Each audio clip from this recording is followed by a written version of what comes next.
be here. My name is Jason Hudy, and I am an entertainer.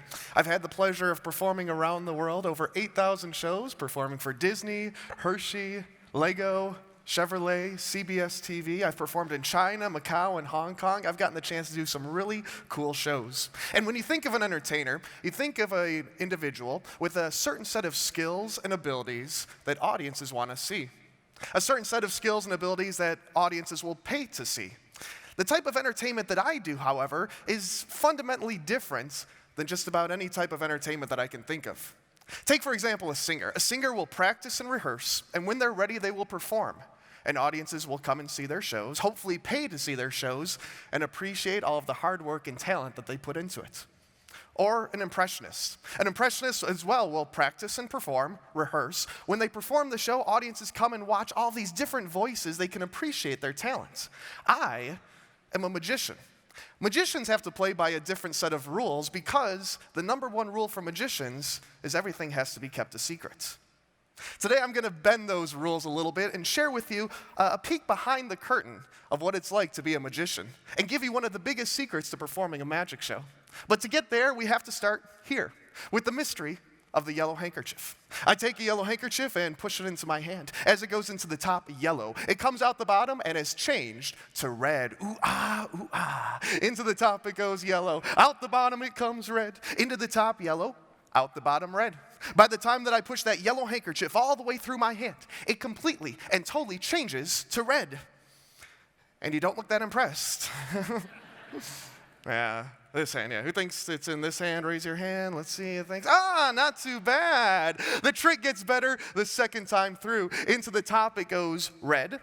Out the bottom, we're back to yellow. Into the top, red. Out the bottom, back to yellow. By the time that I push the now red handkerchief back through my hand, well, it switches colors again from red back into yellow. Who'd like to know how it's done? Raise your hand. Let's see. A bunch of you. Okay, I'll teach you this one, all right? The secret is that you need two handkerchiefs. Yeah, shocking, right? Yeah. The yellow one inside of my fist is where I keep the red one. There's two.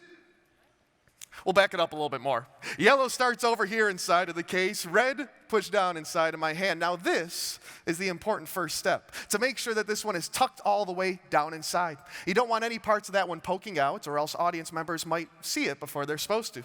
Then you're all set to go. You grab that yellow handkerchief and you walk out on stage.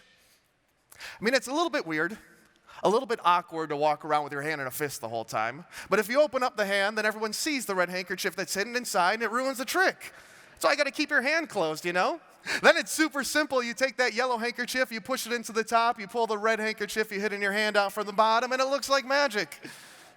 And you don't just have to go yellow to red. You could basically do any color you wanted to, maybe like yellow to orange. Of course, if you're going to go yellow to orange, you do have to remember to hide an orange handkerchief inside your hand.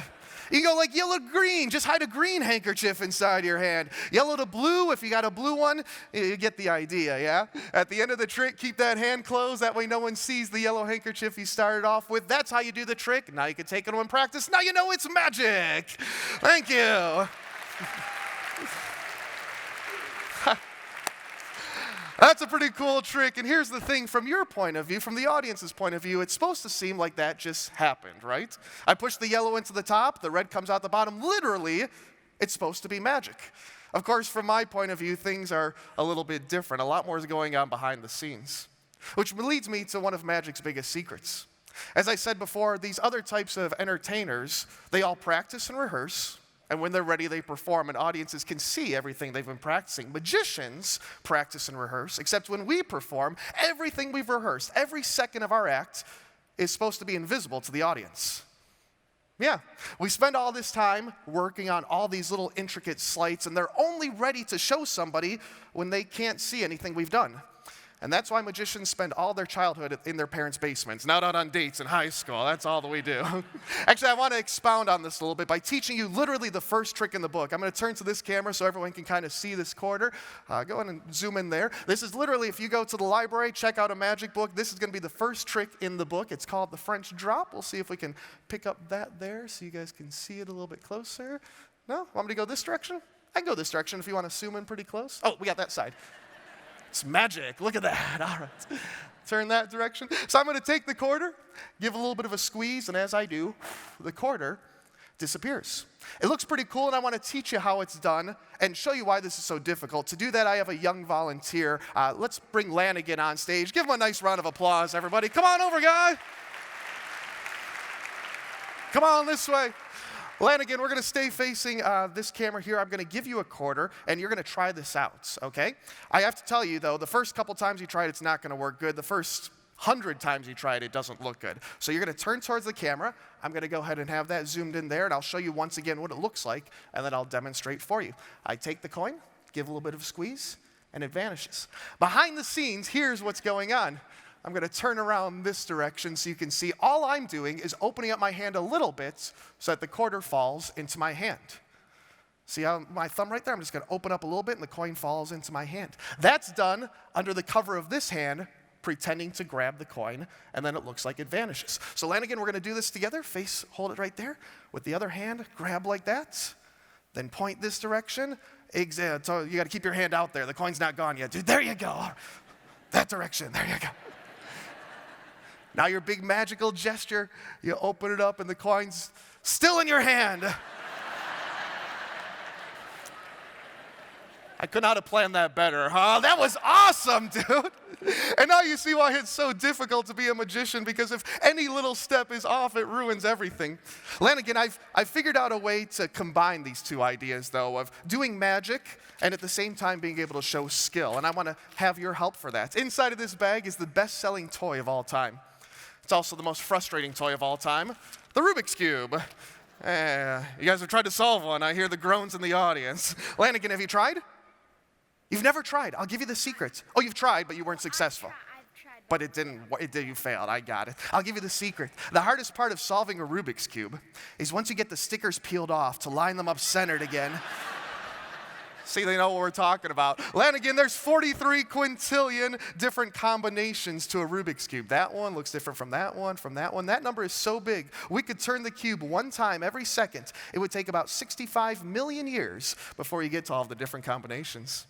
The guy who invented this thing was a guy by the name of Erno Rubik in 1974. He invented the cube and thought it might be impossible to solve at all. If he thought it was impossible to solve, he'd be amazed to see this. And 4 people were impressed. All right. Everyone else has 2 cubes in the bag. Check it out, dude. Not bad, not bad. Lanigan, oh, thanks. Lanigan, they're not easy to impress, so this time I want you to mix it up, okay? Mix one direction, then turn a different direction. It's like he's got the skills. Look at that. Some people might think that it's all sets like spring back into place or something, so you're going to mix it up. I'm not going to watch what you do. Have another paper bag. This time, we're going to try it with a cube that Lanigan has mixed up. You got it all mixed up, dude? Cool. Just got to take a quick look at it. I can do this. Place it inside. Snap of the finger. Lanigan, it comes out once again, completely solved. Amazing, right? You know what's really amazing? That time there were 2 cubes. Ta-da! Tell you what, take your cube and go like this. Cool. Usually when people think of a solved cube, this is what they think of, solid colors on every side. Lanigan, I found a different way to solve one of these. Lift up your hand for a second without dropping it. Keep it straight just like that. Good. Let me take a quick look at what you did here. All right. Fingers up.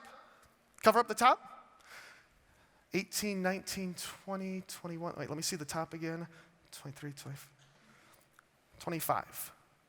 1, 2, 3, 4, 5, 6, 7, 8, 9, 10, 11, 12, 13, 14, 15, 16, 17, 18, 19, 20, 21, 22, 23, 24, 25, no. 26, no. 27. 27, Lanigan, I think 27 is a solved Rubik's Cube. It doesn't look like much at the moment. If I can borrow back the one, and we're going to head on back over this camera. You hold yours up that direction. I'm going to hold mine here and see if we can take a look. Lanigan, back over on the dot, dude. I'm going to hold on to it. Check out that right there. Move your hand for a second.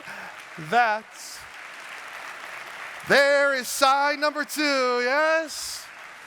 Side number 3 is a match. Lanigan, you moved that thing 27 times there. Side number 4 is a match. The bottom will make 5. That is a match. And the top make 6. That's a perfect match. Now you guys can clap. That's hard to do. Thank you. Lanigan, your turn. Stand right here in the very center. Your turn to solve the cube, okay? Now, what I just did was finally some skill to show the audience it's not all about magic, but you're going to solve the cube by magic. I don't want you to turn it like this. What I just showed you takes years of practice. You're going to solve it by magic. You don't even have to look at it. I'll hand it to you behind your back, and then you'll turn it like this. You see what I'm doing? Yeah, over here, Lanigan. See me. You see that? I know it doesn't make a whole lot of sense that this could actually happen, but, well, face your audience. Put your hands behind your back. Lanigan, you're going to take the cube. I want you to turn it like 15 or 18 or 20 times, okay? Exactly. Imagine that every time you do, it gets closer and closer to being solved. When you're done, leave your hands behind your back. Don't bring your hands out. Leave the back there. 15, 18, 20 times. When you're done, just tell me that you're done. You're done. Take a guess about how many times did you turn it? 16? 16 or so. Lanigan took a mixed up Rubik's Cube. He mixed it up behind his back about 16 more times. Lanigan, bring it out and show it to us. Show them all 6 sides. That is a perfect solve. That's the look we're going for. It's Lanigan. Awesome job, my friend.